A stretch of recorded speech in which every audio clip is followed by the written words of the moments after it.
আজকের ভিডিওতে আমরা জানতে চলেছি ঘন ঘন প্রস্রাব হওয়া কোন রোগের লক্ষণ। ঘন ঘন প্রস্রাব হওয়া কি স্বাভাবিক? দিনে 4 থেকে 8 বার প্রস্রাব করা আসলেই সম্পূর্ণ স্বাভাবিক।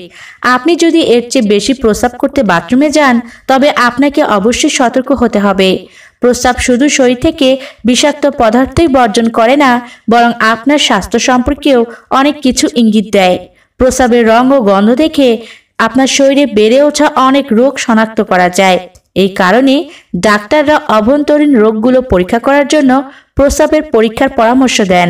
আমাদের দিনে কতবার প্রস্রাব করা উচিত? দিনে 4 থেকে 8 বার প্রস্রাব করা আসলেই সম্পূর্ণ স্বাভাবিক। আপনি যদি এর চেয়ে বেশি প্রস্রাব করতে বাথরুমে যান তবে আপনাকে সতর্ক হতে হবে। আপনি যে পরিমাণ জল পান করেন সেই অনুযায়ী প্রস্রাব করলে ঠিক আছে, তবে আপনার যদি অতিরিক্ত প্রস্রাব হয় বা খাওয়ার পরপরই সবসময় প্রস্রাব পায় তবে এটি কিছু ভেতরের রোগের লক্ষণও হতে পারে, যা অবহেলা করা উচিত হবে না। প্রস্রাবের সঙ্গে জ্বর হলে, প্রস্রাবের নিয়ন্ত্রণ না থাকলে, পেটে ব্যথা বা অস্বস্তি হলে তা মূত্রনালী সংক্রমণের বা ইউটিআই রোগের লক্ষণ হতে পারে। এটি যে কোনো ব্যক্তির প্রতিদিনকার দিনলিপিতে বিঘ্ন ঘটায় এবং ঘুমের ব্যাঘাত সৃষ্টি করে। তাই দ্রুত আরাম পাওয়ার জন্য ঘন ঘন প্রস্রাব হলে শুরুতে অনেকেই না বুঝে অ্যান্টিবায়োটিক খাওয়া শুরু করেন, যা বহু ক্ষেত্রেই উল্টো ক্ষতির কারণ হয়ে দাঁড়ায়। আবার ঘন ঘন প্রস্রাব হওয়া মানেই ডায়াবেটিস, বিষয়টি কিন্তু তাও নয়। এর পেছনে যেমন ডায়াবেটিস থাকতে পারে তেমনি আরও বহু রোগের কারণও থাকতে পারে। বিশেষজ্ঞদের মতে ব্লাডার যদি প্রয়োজনের অতিরিক্ত কাজ করা শুরু করে তাহলে ঘন ঘন প্রস্রাবের চাপ আসে। আর এরকমটা নানা কারণেই হতে পারে, যেমন অ্যালকোহল সেবন, caffeine, diabetes, urinary tract infection, pelvic রিজিয়ানে কোনো অসুবিধা, কিছু ওষুধের পার্শ্ব প্রতিক্রিয়া থেকেও হতে পারে। এই অসুখে দেখা যায় ব্লাডার বা মূত্রথলির পেশি প্রয়োজনের তুলনায় অনেক বেশি সক্রিয় হয়ে যায়, প্রয়োজনের চেয়ে অনেক বেশি কাজ করতে থাকে।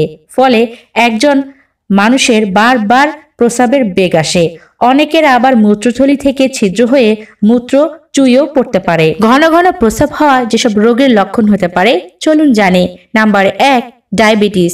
অস্বাভাবিক ঘন ঘন প্রস্রাব টাইপ 1 এবং টাইপ 2 ডায়াবেটিসের প্রাথমিক লক্ষণ, কারণ শরীর প্রস্রাবের মাধ্যমে গ্লুকোজ পরিত্রাণ করতে চেষ্টা করে। এমন অবস্থায় আপনার সন্ধ্যায় অতিরিক্ত জল এবং ক্যাফিন খাওয়া এড়িয়ে চলতে হবে। নাম্বার 2, প্রোস্টেটের সমস্যা। বর্ধিত প্রোস্টেট মূত্রনালীতে চাপ দিতে পারে। এটি প্রস্রাবের প্রবাহকে আটকাতে পারে। এটি মূত্রাশয়ের প্রাচীরেরও ক্ষতি করতে পারে। অল্প পরিমাণে প্রস্রাব থাকলেও মূত্রাশয় সংকুচিত হতে শুরু করে, যার ফলে ঘন ঘন প্রস্রাব হয়। Number 3, interstitial cystitis. Interstitial cystitis একটি গুরুতর অবস্থা যা মূত্রাশয় এবং শ্রোণী অঞ্চলে ব্যথা সৃষ্টি করে। এই রোগের লক্ষণগুলোর মধ্যে ঘন ঘন প্রস্রাব হওয়া অন্তর্ভুক্ত। এই অবস্থায় প্রস্রাব করার তাগিদ থাকে কিন্তু প্রস্রাব সহজেই হয় না। নাম্বার 4, স্ট্রোক বা অন্যান্য স্নায়বিক রোগ। কখনো কখনো মূত্রাশয় সরবরাহকারী স্নায়ুর ক্ষতি মূত্রাশয়ের কার্যকারিতা নিয়ে সমস্যার সৃষ্টি করতে পারে। এই কারণে ঘন ঘন প্রস্রাবের বেগ আসে এবং হঠাৎ প্রস্রাব করার তাগিদ হয়।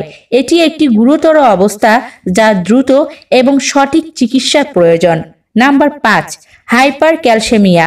এর মানে হলো আপনার রক্তে ক্যালসিয়ামের মাত্রা স্বাভাবিকের চেয়েও বেশি। হাইপার ক্যালসেমিয়া প্রায় ঘাড়ের 4টি ছোট গ্রন্থির একটির অতিরিক্ত সক্রিয়তা বা ক্যান্সারের কারণে ঘটে। হাইপার ক্যালসেমিয়ার লক্ষণগুলো হালকা থেকে গুরুতর হয়।